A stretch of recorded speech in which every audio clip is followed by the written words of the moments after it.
गरिबाच्या घरी मुली द्या, श्रीमंती पाहून मुली देऊ नका. तर आम्ही गरीबच आहे, पण गरिबाच्या घरी द्यायला आले तर म्हणते ते तुम्ही लय गरीब आहे. हां, ते कसं काय? तर तुमच्यात अशी रेस कधी लागते का?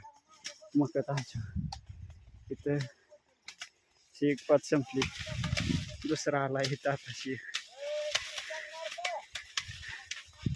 आमच्या मुखात पण रेस लागते.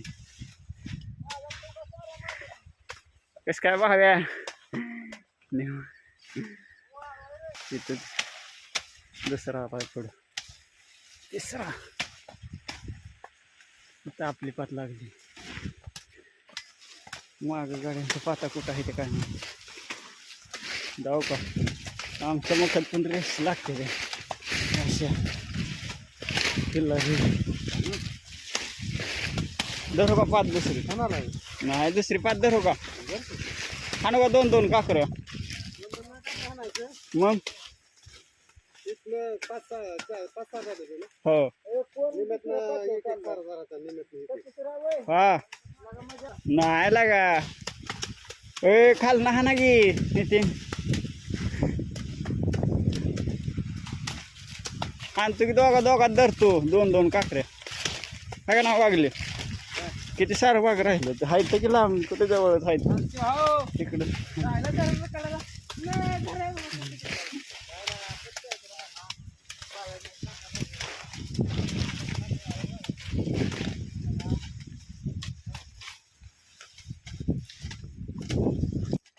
हा पाणी असतं थांबायचं. वाऱ्याचंच घे.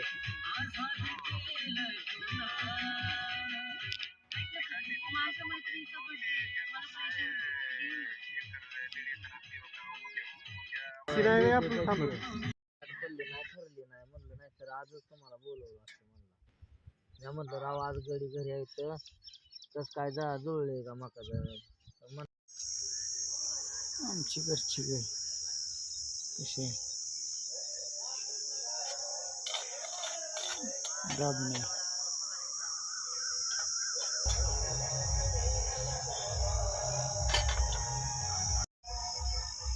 हाय मित्रांनो, आता एक व्हिडिओ बघितला.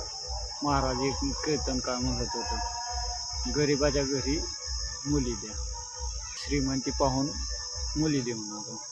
तर आम्ही गरीबच आहे, पण गरिबाच्या घरी द्यायला आले तर म्हणते ते तुम्ही लय गरीब आहे.